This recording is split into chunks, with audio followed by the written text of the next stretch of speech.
anyị nakwa n'obi ikolo mmụọ. Ndị be anyị, welcome to Odinani Gospel with Ezi Ikolo Mmụọ. Gịnị bụ ọdịnala? Taa anyị chọrọ ịkpa gịnị bụ ọdịnala? Ọdịnala Igbo bụ otu ndị mbụ na ndị egede, ndị nna anyị fa, ndị zọtara anyị ana si wee tọọ ntọ n'ala Igbo. Onye bụ ọdịnala. Ịma na ekwu okwu ọdịnala, ụjọ abịa ndị mmadụ, ha ebulu ife ọzọ n'obi. Ịma na-enye gị ọdịnala aja afa. A sị na ịchọ ịkọta ife inye ya aja afa, enye gị ọdịnala aja afa. Faya dị eme na program a wee kọwa ọdịnala, ịtọsa ọdịnala ka o wee doo oke na ọkụkọ anya. Kedu ntọnaanị ndị nna anyị fa dewela anyị bụ ọdịnala anyị na-ekwu okwu ya? Otu ndị gboo si wee gọ mmụọ nya ife Chukwu, maka ekwuo ịgọ mmụọ obi ụjọ abịakwa ndị mmadụ, enye misinterpretation, enwe some misconception. Ịgọ mmụọ ife Chukwu, onye ọna na-efe Chukwu, onye ọna na-efe Chukwu na-agọ mmụọ, ọsọ ya wụ n'ụzọ ụka, ọsọ ya wụ n'ụzọ ndị alakụba, ọsọ ya wụ na Buddhism. Once ni na efe ọ na ị na-efe na ha afị anyị na-agọ mmụọ. So ntọnaanị bụgonu otu ndị Igbo si wee megonu fe Chukwu, that's anyị na-akpọ ịgọ mmụọ. Nke ebu awologonu afịa na-anọ ụbọchị na-anọ, otu anyị si ndị gboo, ndị nna anyị fa, ndị mbụ na ndị egede si wee organize like the society of their own time. Anyị kwesịrị na-efolo afịa na-anọ ụbọchị na-anọ.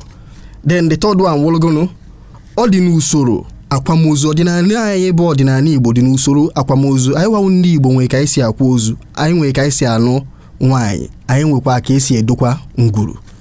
Ịbata na ngwuru ekwesịghị inwe obi, ekwesịghị ibe ebe nwoke na-anọ, ekwesịghị inwe ebe nwaanyị na-anọ. Ọ ife niile awụ ntọnaanị Igbo ọdịnala. O nwere ife ọzọ wụ ọdịnala. Ọdịnala adịrọ omimi otu afọ isi eche. Anaghị emebi ọdịnala emebi, maka ọdịnala bụ enyi, ọ bụ ihe dị omimi. Ndị wubere ya wụ ọdịnala bụ ndị ichie kala aka.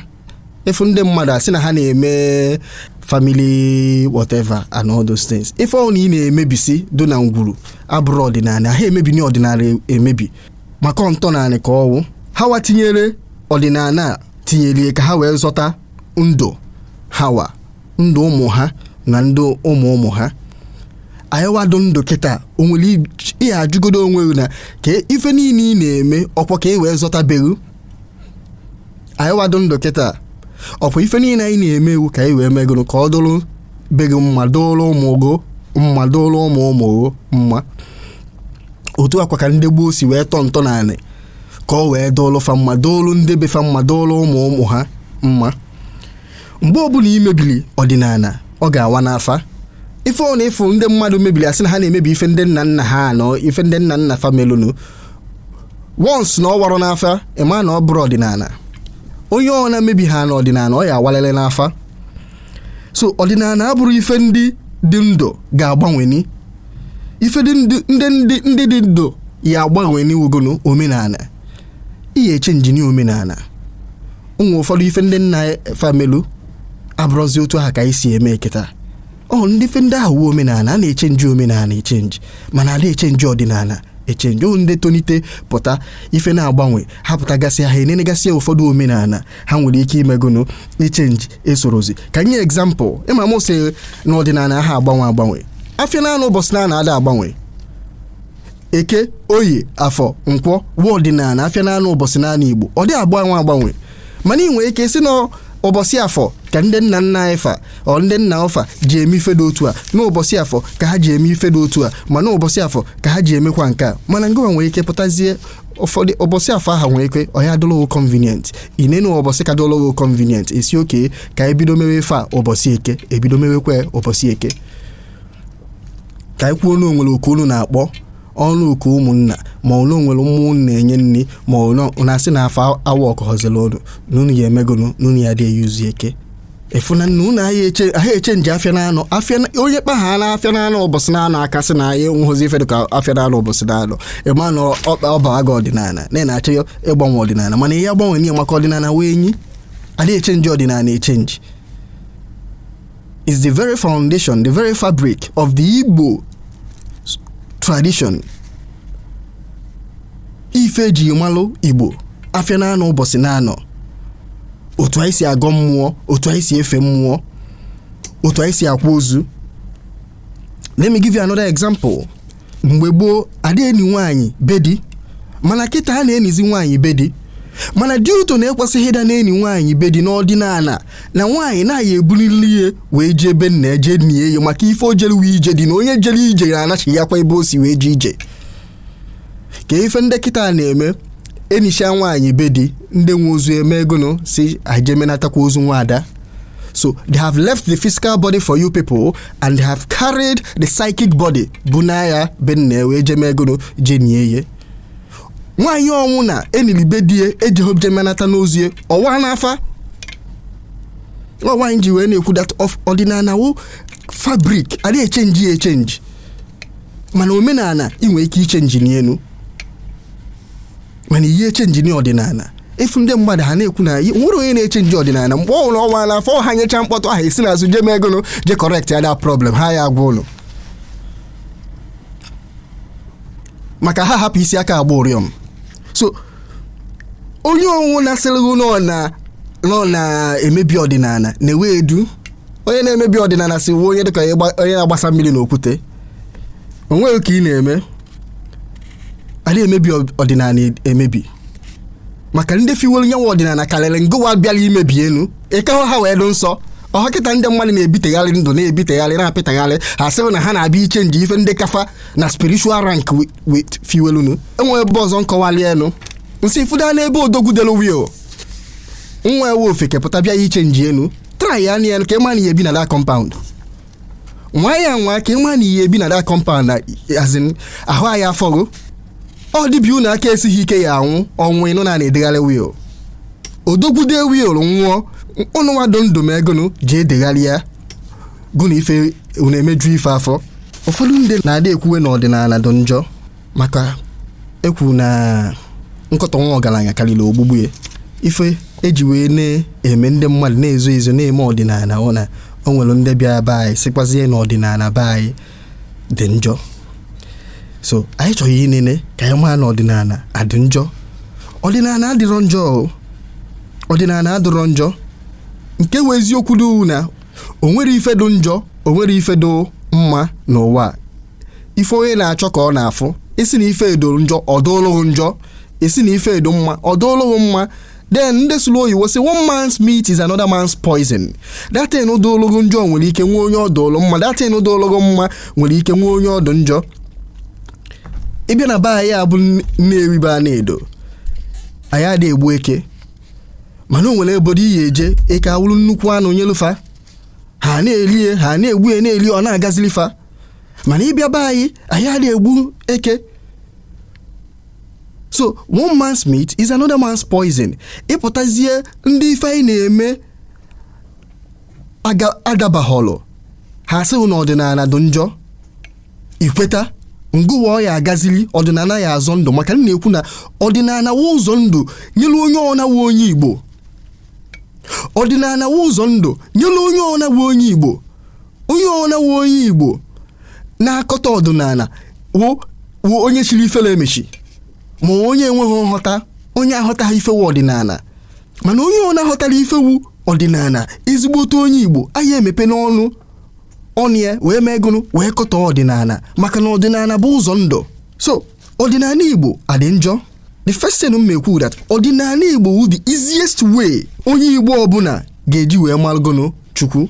The easiest way onye ọna bụ onye Igbo ga-eji wee malụ Chukwu. Ụzọ esi eje Ọnịcha hili nne ma na-enwelu nke ya akalụ onye ọhụ nso. Anyị wawu ndị Igbo onye ọ na-achọrọ ịmalụ Chukwu ọdịnala wụ the easiest way ihe eji wee megụnụ ihe eji wee malụ Chukwu. That's ọ na-echọrọ ife mmụọ n'ụzọ eziokwu. Why nji wee kwu na ọdịnala wụ the easiest way? Because through that way ka your ancestors ndị malụ Chukwu ya wụ your pathfinders. Ndị baị si na ife na-esi na nke onye agali ya. O nwere onye du ndụ ya akpọkụ ndị nna efa ndị isi ebe nna efa ha edufuo ye maka onu nwa ha ya azalele nwa ha and ha ya agwalili nke bụ eziokwu. O nweghị ekpele ọnwụ na ị na-achị ikpe now that you will not call on someone's ancestors. Any religion ọnwụ na ị chọrọ use wee kpe ekpele. Ị chọrọ use nke ndị ụka, ị chọrọ use nke ndị alakụba, ị chọrọ use nke ndị Buddhism. Ihe notice na the end of the day you start calling the ancestors of those people institute to that religion.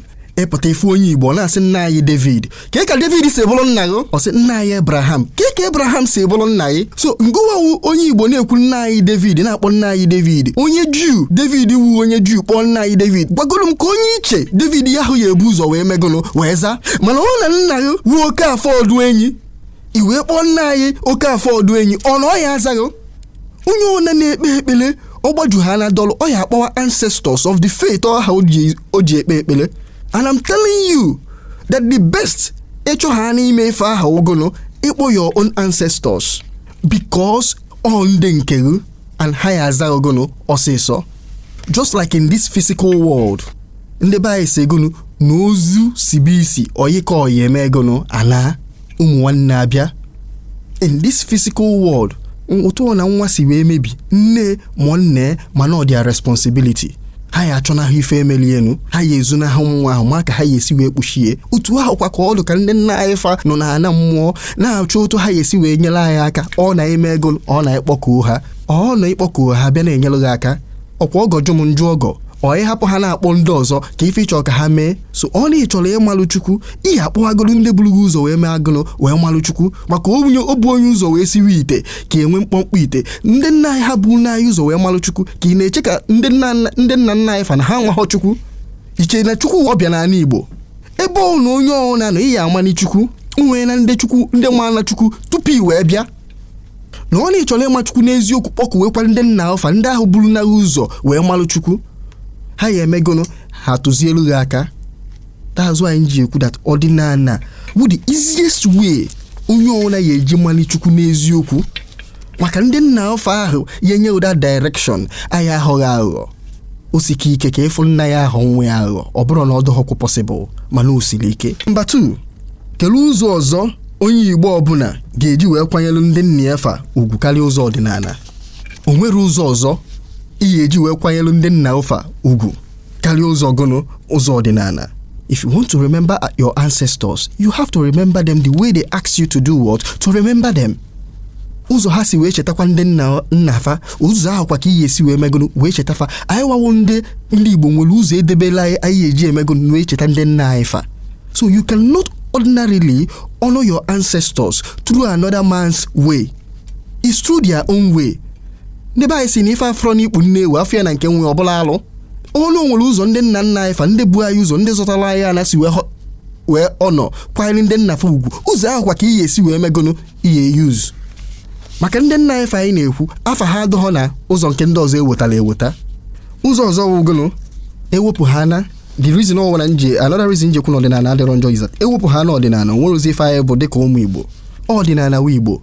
What distinguishes us? What makes us unique as a people? Ọdịnala. Iwepụ ha na ọdịnala ahụ o nwere ife anyị bụ esi na afịa na anụ ụbọchị na anụ ike oyi afọ nkwọ na osohozi onwezi ife ewu ife na-ekwukwa na isoho. Our history as a people is embedded in our ọdịnala. Our history as a people is embedded in our ọdịnala.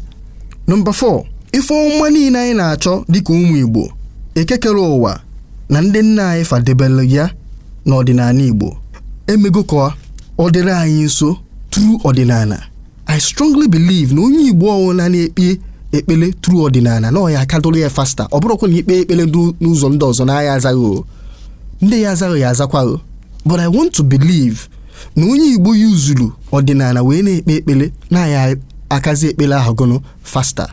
Ọdịnala adụ njọ nekwa another reason iji asị na ọ dịrọ njọ.